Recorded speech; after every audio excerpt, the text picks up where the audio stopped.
Hey everybody, welcome back to Radical Content. My name is Eric Gray, and I'm excited. We've got another interview podcast. It's been a minute, but I'm super pumped about this one because Annie, I've been watching your career from a distance for a while. We met briefly one time at a brand storytelling event, and man, I just love people that like were in journalism and then went and did some brand storytelling at a very high level. And so there's so much to get into from Marriott to the Washington Post. To the shows on Amazon Prime that you guys, I mean, there's been so much, and I'm excited to have you on the show today. So thanks for the time. Thank you for having me. I'm excited to be here. Let's start. I don't know how far we want to go back because I always struggle with like the origin story because sometimes those turn into like long stories about. Mm. But I want to know, where did the storytelling bug come from, and then maybe transition that into why brand storytelling, because there was a day it wasn't brand storytelling, and then there was a day where it was full on. So tell me about that. Yeah. Okay. So I do have a long origin story. So I'm going to try to go short. So,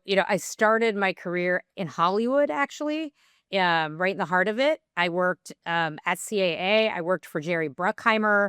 I became an entertainment attorney. And then I ended an independent film producer and developing films and actually set up a film with Steven Soderbergh at Warner Brothers.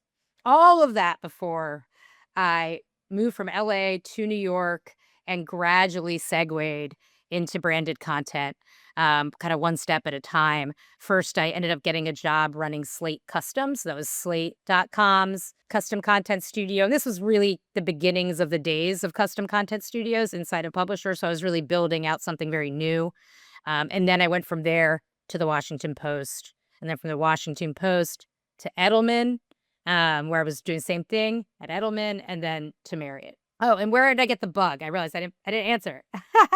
I would just say from like I've always been a story person. Like as a kid, I was just constantly reading, constantly watching movies. It's always been the thing that moved me, that I cared about. I was always writing stories.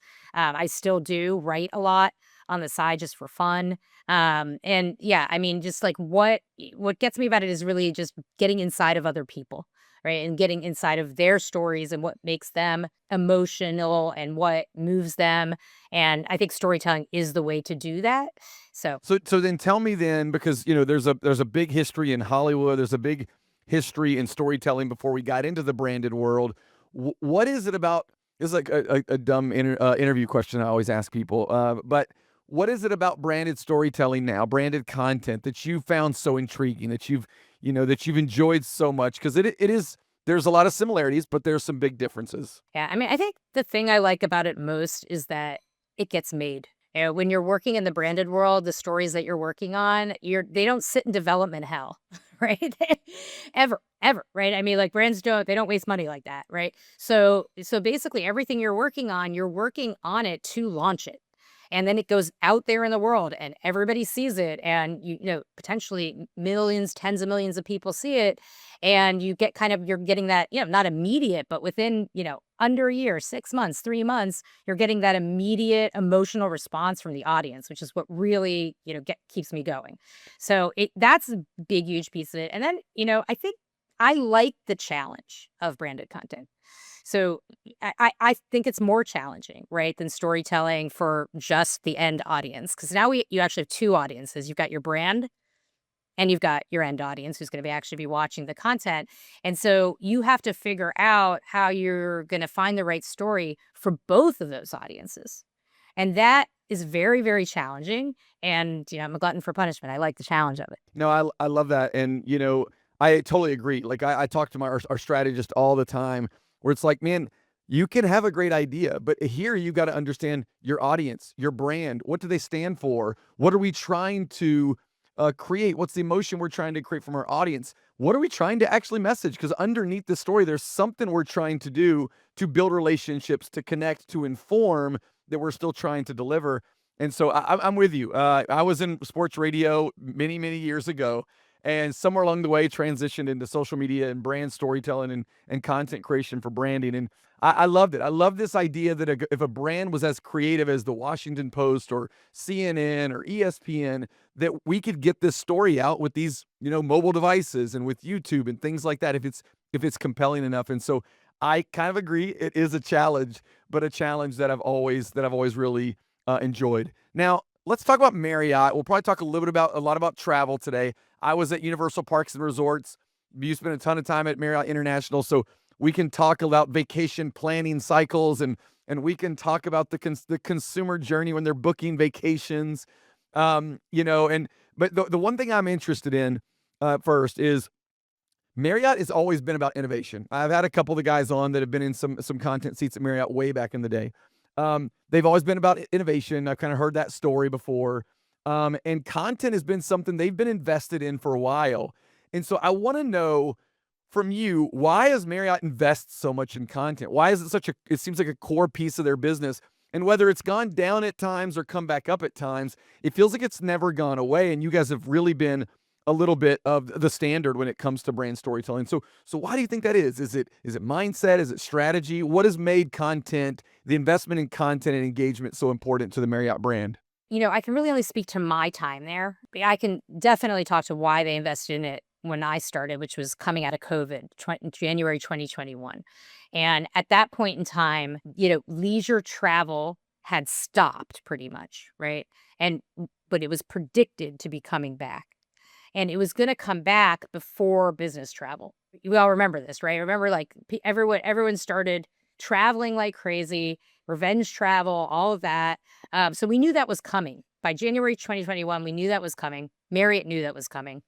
And they knew that in order to capture that demand for travel that was coming, they needed to connect with the leisure traveler versus the business traveler. And leisure travelers don't necessarily know anything about their trip when they first go online and start researching, right? Like when you're looking to plan your next vacation, you're going like, I don't know, someplace warm, maybe a beach, it might be nice. There's some kids activities. I'm not sure. So they needed to meet them there, right? And content is the way to do that. It's the way to give people a place to dream, essentially, about their next vacation, inspire them about their next vacation. And which is different if you think about the business traveler. Not that you don't create content for the business traveler, but the business traveler knows where they're going. They know when, they know all kinds of things about it. So they're not in that same kind of dreaming phase that content is so important for. So that was the reason that they created the first global content and social marketing department coming out of COVID that I founded and led for the next 4 years. Man, I love that. And, one of the things that we used to talk about was the importance of mid funnel to travelers, to visitors, right? Like they're out there looking for things. And what are we doing to create content that's interesting, compelling, and entertaining versus interruptive?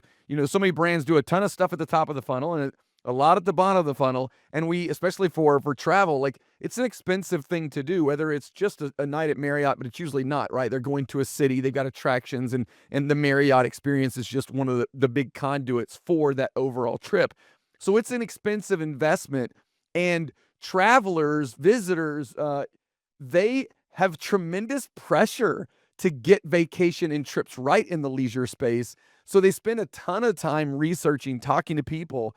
And so, that's what I said. I was like, the mid funnel is where we're missing. And then we also built out a giant content program back when I was there, and it still goes today. And so I love that, there's different reasons to come into content initiatives, but both of them are very strategic. And that's why I love where you can marry real business strategy, problems that you're trying to solve with the business, with your audience, with content. Because some people just want to do it for content's sake. And that, we're storytellers. We like to create a story no matter what the brand is. But when you can find a way to create really great content that also solves business problems, I just always thought that to be so fun and such a good part of the business. Yeah, absolutely. I mean, I call it strategic storytelling, right? So it's like storytelling with a purpose. I love that. I love that. Mhm. So let's go into the nitty gritty a little bit. I've read some articles. I've talked a little bit about, or I've seen a little bit how you talk about the content strategies we developed. The content strategies we developed. I want to know what that really means. Everybody does it differently. I've developed hundreds of content Yes. strategies for TikTok, for brands, for socials, for Yeah. audiences, and I kind of have my way of doing it. Can Mhm. you help us inside the twisted content mind of Annie to understand how do you develop content strategies? What do you think about it? And what is a little bit of the process that you go through? Yeah, at first I would say that there's at least two different kinds of content strategies. There's like what I would think about as like the macro content strategy of the entire organization. And then there's content strategies that are specific to, a website, to a campaign. They follow more or less the same process, but they're two very different animals. So when I got to Marriott, for example, they wanted me to create a content strategy for the entire organization. So that's across, at that point, over 30 brands. Now it's 40. Over 30 brands, Marriott Bonvoy, which is the like umbrella travel program, loyalty program across the world, right? So we're talking, Europe, we're also talking China. And how do you create one strategy that can be used across the world and across brands like that? It sounds really overwhelming, but if you boil it down to what you're trying to do with a content strategy, it'll take you to the right place. And what you're trying to do ultimately is to emotionally move people. So, what you need to start with is the people that you want to emotionally move and what's going on for them. What's going on for them connected to what your company offers, your brand offers. So, in this case, we dove very, very deep, looking at over 40 different data sets into travel motivations. So in this particular case, we're coming back from COVID. Why were people returning to travel? What was motivating them to book those trips coming out of COVID? I mean, it was really fascinating, actually. This is a part of it that I love so much, to really, really dive in there. And then after diving into those travel motivations, we grouped under three pillars the travel motivations. So for example, coming out of COVID, one of our travel motivations was connecting with other people. We'd all been like locked in our homes, in our neighborhoods. We hadn't been around people very much for a while. So people were traveling to connect. And then we built out the content under that pillar, right? So what does the content look like under that connect pillar? And that way you ensure that the content is going to be connected to to the emotion, which is the emotion that's driving people to travel in this case. It's so interesting because I've done this exercise a lot, and I've talked a lot about the connection of the stories you're telling to a business outcome, which again, still important. And audience has always been a part of that, right? Like that's almost the conduit. But I like just, really going like, directly to the problems that you're trying to solve for the guest, for the customer, for the traveler. But and so that's kind of probably what, step 1 or 2? What That's else what else do we have? that's step 0. It's like Oh, okay, the great. We just very got started. that's the very, very, very, very beginning. Once you understand, who your audience is, why they're yes, what the audience tension is. In this case, it's what's motivating them to travel. Um, then you're gonna have to plot this out, right? And it's getting to what you were saying along the journey, right? So you're going to have to think about, starting from the beginning. Journeys are not linear, but you have to think about them in a linear way to be able to think about them. But, so like for travel, again, it would be like, the beginning of the journey is you're looking for travel inspiration, that dreaming content. You don't know where you're going to go. You're just having fun with it. Right. And then you're getting, okay, now I've actually picking my destination and I'm starting to think about what I'm going to be doing there. You could think that's very different kind of content. Now we're getting into itineraries and what am I going to do with 3 days in Paris, etc. Right. And as you go down the line, the content starts becoming more specific, more practical, right? And ultimately, you end with lower funnel content where you're actually like giving people very practical. Hey, if you book here in these dates, you get, one night free. And then I think that the other thing is that you want to think about, that whole audience piece. Like, you're going to have different audiences usually, right? It's not a monolithic audience. Most brands are actually trying to reach multiple different audiences, might be very, very different from each other, right? So again, just going back to the Marriott example, you might have, the family traveler. Even that, there's more than one kind of family traveler, but let's say you have a family traveler with like small kids, like that's your, and then you've got you. We were very much trying to reach the next gen traveler, so people in their 20s, who are traveling to go to music festivals and traveling with their tribe, and how do you think about these two very differently? You might literally need essentially to do your whole content strategy exercise for each audience group. Yeah, did you do this with a large group? A small group of a leadership team? What did that look like for you guys when you were first kind of pulling that together? So I had my core group that like reported to me. I had like my strategy team that was on my team within the content marketing team. And then we had tons of stakeholders who within each group of stakeholders, we would have we would designate somebody, hopefully they were, up for it. They were kind of raising their hands to be representative of the group. So for example, like media is an extremely, you can't, you're going to create the thing where who's going to see it, right? So the media team, which sometimes it's actually under content, but at Marriott, it was horizontal. So we would be partnering.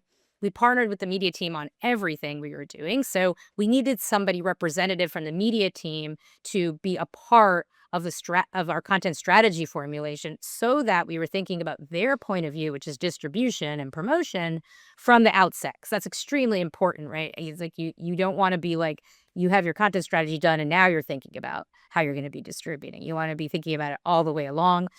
So we had somebody represented from the media team. We had people that were represented from the brand marketing teams. Ultimately, I ended up pulling together a content center of excellence of 130 people across the entire organization. You know, 30 some odd of those reported to me and the rest didn't. Right? The rest were like these representative people from different parts of the organization that were touching content. These are big, matrix organizations. We had we had a giant marketing and sales team at Universal, and so I've been a part of those discussions. Some of them are really good, some of them are grueling. There's a lot of layers, but at the end of the day, to be able to pull that across finish lines and to do amazing stuff with multiple brands, with many partners, is so cool. One thing that I know we hear a lot of in this kind of world is, "Oh man, I'd love to do what you guys are doing, or at least in a fraction of what you're doing." Right? What do you say to people that are like, "Man, you guys are actually doing it. You're showing up, you're telling stories, and we just talk about it, or maybe we don't even talk about it. Maybe people won't listen." What do you tell people when they're like, "Man, Annie, how can I, possibly try to push a little bit more brand storytelling Mm. into our brand, because I just don't feel like it's even getting heard." What do you say to those kind of conversations? I say that you have to make the case, right? And I mean the good news, and I had to make the case constantly at Marriott and everywhere I've ever worked, right? Like I mean, if you aren't a content person, like you may not understand the value of it. You may never have thought about it. So, how do you explain to people who either come from more traditional advertising, they're used to working on, traditional advertising campaigns and thinking about that TV commercial at the center? How do you talk to those people? How do you talk to the people who just, are the finance people opening the purse strings? How do you talk? There's all different kinds of stakeholders that don't come from a content background, and you have to constantly be making the case. The good news is that there's just a ton of data out there that shows that all of those, bottom line metrics like conversions are driven way up by content. And it's just actually common sense because if you think about it, if you're going to reach people with a tactic that's very direct, like 2-for-1 offer, right? They're going to be a lot more likely to want to do that if you've warmed them up first, right? And they already are thinking positively about your brand. And the way you do that is with storytelling. I think sometimes people that sit in seats like we've sat in, I think they're frustrated with still having to pitch. Like, I think they're like, "Don't we know this already? Why do I have to create another 40-page deck to tell you that this is important?" Okay, fine, we'll do it. Here's the ROI, and here's why it's important, and here's the top and bottom, data that we've looked at to show the impacts across an attribution model.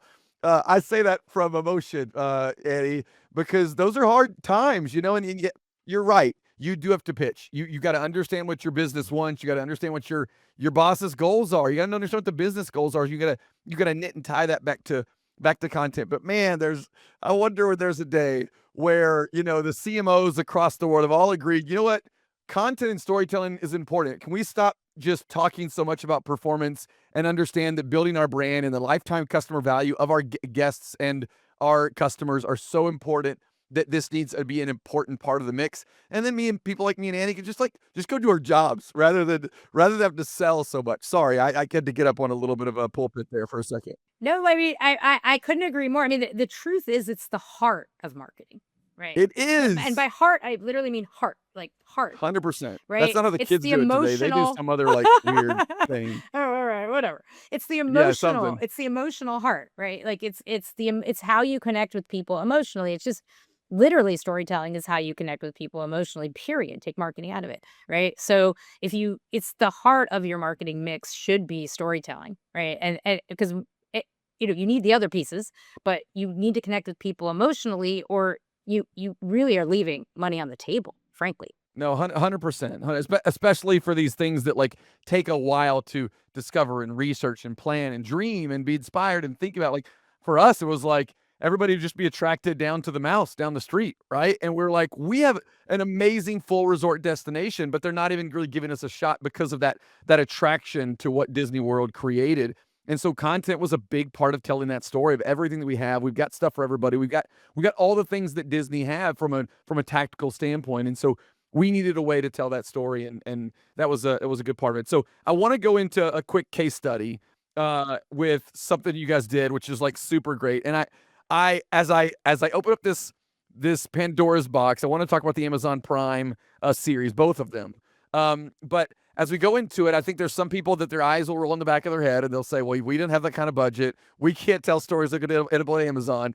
So as you listen to this story, look for principles rather than like stealing tactics. Because yeah, like what Marriott is doing is operating at a different level. But I think it's inspiring to hear the bigness at what brands can do. And so tell me a little bit about these two programs that ended up with over 20 million views and wildly successful. I don't know. You choose whichever one you feel like is the best. Maybe we go deep on that one. Yeah, I mean, travel by design is probably a good one to talk about, just because it was a Marriott's first true 360-degree content marketing program. And I'll explain what I mean by that. But basically, it meant that we pulled every lever, at my team's disposal and even beyond a bit. So, how do we come up with one story, one concept, and then tell it across the ecosystem? Right? So from social to digital to in-room to Amazon Prime Video streaming, etc., and have all of it work together. Marriott had never done anything like that before. And the reason we chose travel by design, so again, we're at this moment coming out of COVID. It was conceived actually in 2021. Um, and Marriott Bonvoy was a new brand. It had only launched a year or two, and then COVID happened, right? As a result of a merger. I won't get into it, but it was a new brand. Marriott's obviously been around forever, but Marriott Bonvoy, their loyalty program, their what they wanted people to think more of as like a travel program, um, was new. So we needed to put meaning behind Marriott Bonvoy. What is Marriott Bonvoy? What does it actually mean?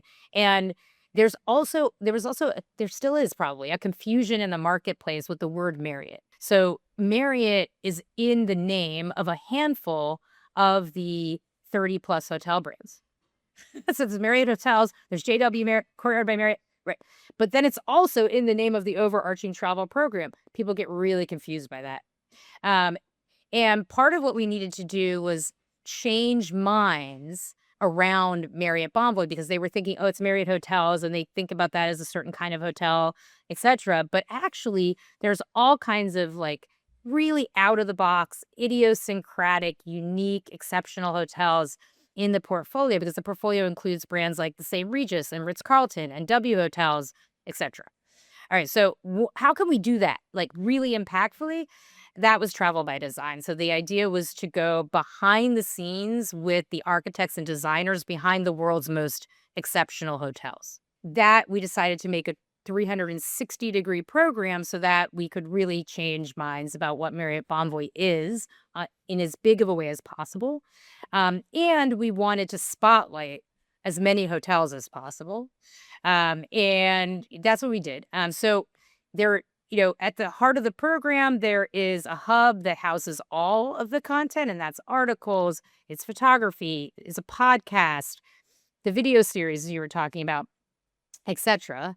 There's interactives, there's quizzes, find your hotel design style. Um, but also, we wanted to take the most portable asset, which is the film series, right? It was a short doc series. It made 7 episodes, each one focusing on a different designer, different hotel, and put it everywhere that we possibly could and reach the largest audience that we possibly could. So Amazon Prime Video grew out of that desire. And it wasn't, to be honest, we did everything pretty frugally. You'd be surprised. And because really we had to earn our spot on Amazon, and it had to be good enough that Amazon saw it not as advertising, but as on the same level as other shows on Amazon, and we had to go through a very stringent creative review process in order to meet that quality standard. And yeah, so ultimately it wasn't the same as a media buy, and it didn't cost as much as you might think. How long did it take from, like, when we were kinda greenlit and up and running to having this start trickling out into the market? I think it was about 6, 7 months before we started, pushing, the hub itself, and then, the streaming buy. It was all within 6 months to 1 year, right, that we were launching. And then we ended up doing a second year, which was amazing. We learned a ton from the first year, and then the we actually did Amazon was in the second year. We learned a ton from the first year. We learned a ton about the creation of the content, but even more so about the distribution of the content and the promotional tactics. And we ended up getting, huge increase in ROI the second year from our media buy, because we had learned so much from the first year, which I would just say is a reason that there are other reasons, but it's a reason to not think about content as one and done.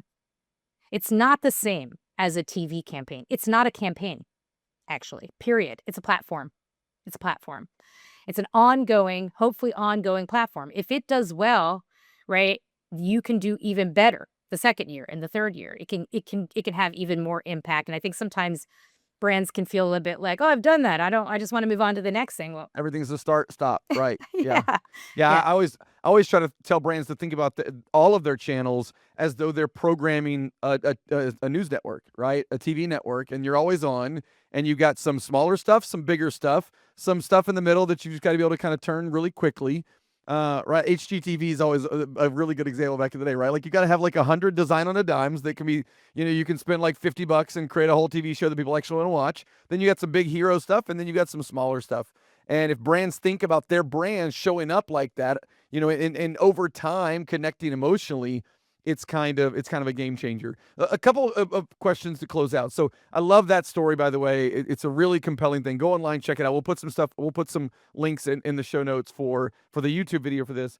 Um, One thing I want to talk about is social was still all part of this, right? Like, and these are very different worlds. Like, one is like highly produced, highly planned out, and one has to be reactive. And even if you're not like a brand that's like super trend hunting, you still have to be nimble, smaller team, smaller footprint, lots of content's got to go out the door. How did you guys balance all that rolled up to you? Was it just organizational structure and alignment around leadership? Were there different systems? How did you have all those things kind of running in parallel, but still working in the way they needed to work for each team? Okay. So the content strategy provided the connective tissue across all of it, right? And that includes social media. But then social media, just like everything else, is its own animal, is actually the majority of my team. My team ran the social media channels for every hotel brand, between 30 and 40 hotel brands. So you can understand So you're why talking hundreds of social hundreds, accounts. hundreds. Yeah. Yeah. For Um, those social media professionals, she said hundreds of social accounts. yes, That means post copy, it's images, it's carousels, all that stuff the is volume. duplicated. I mean, the sprouts or sprinkler Yes. uploads alone sound Yes. like hundreds of hours of work. Oh yeah. Oh yeah. No, it's hugely laborious. Social media is hugely laborious. No way to get around that, even with AI. So basically, so okay, so we have this content strategy that's informing everything thematically. Um, and then under that, we also had a social media strategy for each brand. And Marriott Bonvoy was one that I was focused on a lot because again, we were trying to establish what is Marriott Bonvoy, and we were growing the social channels for the first time. So we were launching Marriott Bonvoy on TikTok for the first time, for the very first time, getting a handle on what their YouTube channel was. Nobody had ever owned it and didn't have any strategy behind it, etc. So you have this social media strategy. Let's talk about Marriott Bonvoy for a second for Marriott Bonvoy. And under that, you've got exactly what you were saying. You've got your always on content. So what is the content that you're posting on a daily basis? And those have different threads. You have your content franchises, you have your influencer content, etc. Right. And then you also have your more, tentpole content or content that's associated with larger initiatives like travel by design. Right. So, and you're mapping it all and ultimately creating a content plan and ensuring within the content plan that you are adhering to social best practices around how often to post, how often that comes from your voice versus an influencer's voice. We created Marriott's first creator and influencer content, strategy. It never existed before. So how are we working with influencers and creators within that became a hugely important, increasingly important part of how we were reaching audiences on social, because the creators and the influencers have these really engaged followings, and you can tap into that. It's a shortcut for a brand. You've got people who are already tuning in. How did you find a way, or try to, because this is hard, to continue to elevate the creative standards across social, across content everywhere, as the ball continues to move? And what I mean by that is, right, like, creators are out there really setting the standard for what storytelling looks like online. And I use them all the times as examples. The way they cut videos, the way they do music, the way, like, it is all so interesting, and things that frankly brands have generally sucked at over the years, most brands, right? And then it's hard to keep up that speed, it's hard to keep up that knowledge, and you got to create lots of content. It's got to get out the door. And so how did you find a way, and maybe this is more of a social question, of trying to create a standard for the ideas that you were creating and publishing, and the actual creative execution of those ideas? Because I find this wildly challenging, especially for brands that are trying to create hundreds of pieces of content. At the end of the day, I feel like sometimes it becomes about the publish versus the story and the creative, which is a bummer.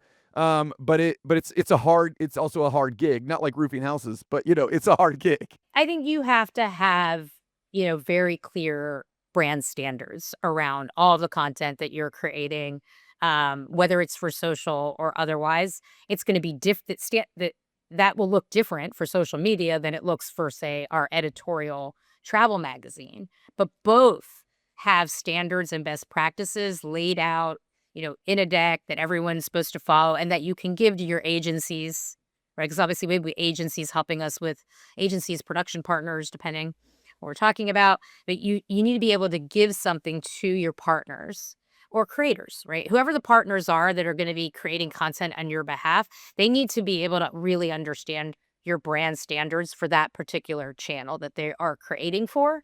So, we made sure that and you have to update it frequently, as you were saying. Especially in the social world, everything's always changing. You want to make sure that you're appearing up to date. And so you want to, definitely take a look every 6 months and look to refresh your brand standards, your best practices. Work with your partners hand in hand to do that. And also, just to be honest, like, you need to be always auditing yourself. It's really important. I mean, continuously, a weekly basis. You just need to be taking a look every day. But I would say, I would take a look every day, right? How are we showing up on Instagram? How are we showing up on YouTube? Do I think it could be better? Are we missing something? And not just me, right? But encouraging my team, especially those who are a little more hands-on with overseeing the agency's work and overseeing what we were actually posting, encouraging them to be in a constant audit mode, because, as you were saying, it's always evolving, right? And, like, the other thing I'd say is, like, you want people to you have to hit a nice balance between getting inspiration from what others are doing and being really original. There's a balance. Is a balance. It's not fully one or the other, but it's more like, how can you take that trend on TikTok and make it work for your brand in a way that is original? And so, trying to find that right balance. Again, it's a careful calibration. You can try to put into your brand standards, into your instructions, into your guidance, but you also need to be constantly looking for it and updating it, recalibrating. Oh, you know what? I feel like what we're doing is feeling a little bit too much like what everybody else is doing. We're not standing out enough. What can we do to stand out of? So just, like, always be looking at it and thinking about it. I love the idea of talking, there's nothing fun and sexy about brand standards and guidelines, right? Like, it's just, but for big companies that have lots of employees, lots of team members, lots of channels, lots of agency partners, spending time and getting those things right might sound boring and might sound like it's not part of the gig that you signed up for. But man, it is a game changer. And then the other thing I would throw out there is how important it is to hire the right people and to pull layers out of the system, especially for social media professionals. That's hard in big companies to pull layers out of the system. The amount of people that have input, the amount of legal reviews you got to do. Those are hard things to do. But if you can find a way, those are a couple things that we found to be super helpful. All right, the last two here for you. And this one, I'm just interested in your take on AI, right? Obviously, there's a lot of conversations. For some reason, AI wants to come after creative people. I know it's go after other things, but that's what people want to talk about. And there's days where I'm like, "Ooh, this is interesting. I don't know if I like this." And there's other days where I'm like, "Oh, I love this. This is so cool." What are your kind of watch outs as it's coming on board? And then what get you excited about what AI presents as a tool for creators and for storytellers? Frankly, I'm mostly excited. Like, I mean, I know that people are scared, and I get it. I understand it's big change. Um, but God, what it can allow us to do is we don't even know. We're only at the very beginnings of that. And just even in my own work, like I'm seeing it. I'm doing things I wouldn't have done without AI because it would have taken me a month, and it's taking me a few hours. So, it's a world of possibility for content strategists and creators. I mean, just every part of it. I think that the big watch out is to think of it as an assistant rather than as the lead. You really have to think about it as an assistant rather than a lead. Like it needs a lot of instruction, a lot of guidance, and then a lot of oversight and review. And I think that, this is why I don't think that, we who lead content strategy are going to be out of a job. I guess is why I'm not scared because like you can't I mean, AI just can't, it just can't run. If I'm a video editor, I might be a little bit my eyes might be raised a little bit, but for people that design, think strategically, orchestrate, have a point of view, they're the ones that to me are going to be the ones that are directing these things to do the ideas that they have that they never could have gotten out before or at the scale that they could have gotten out before. So I agree. Yeah, I think it's, and then the other thing I'd say is search. I could talk for an hour about it, but like it's completely changed, right? Everyone's using ChatGPT to find stuff. Sure, including you, it definitely including me. What does that mean? Actually, what it means is you more than ever need content that is really good because search with ChatGPT and other AI is prioritizing really good content, content that's trustworthy, that has expertise behind it, content that's visual, content that has depth. All of that is getting prioritized by AI. And it makes sense if you think about it, because what's the difference between searching on Google and searching with ChatGPT? The difference is one is like more of like a human conversation. Right? You're like having a conversation. Like, I'm thinking about maybe traveling to da da da. Can you help me come up with some? Right? You're literally having a conversation. Whereas Google, you're just putting like beach, vacation, 3 days. Right?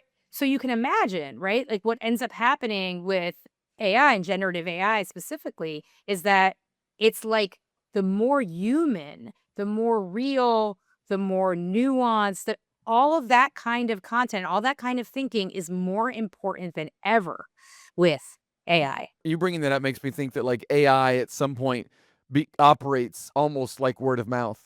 It's like a developed recommendation from your friend, which people in our industry know there's nothing more valuable than recommendations from your friend. I mean, I went up to Lake Placid just a couple weeks ago, and I went to ChatGPT, and I wasn't like find me a hotel. I was like, hey, what could be our itinerary? Here's what we're into. What's our itinerary? And then tell us some places that we should be looking at and maybe some activities that we should be doing.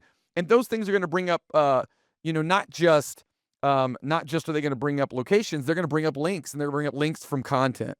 And so, that is a whole new world, Eddie, for us to problem solve content and storytelling in a new platform, which I get excited about as well. I mean, something to keep in mind is like if you go and look up, like, how do you optimize for AI search, right? It will tell you that you need something called the EEAT approach: experience, expertise, authoritativeness, and trustworthiness. That is what they're looking. That is literally what it's crawling for.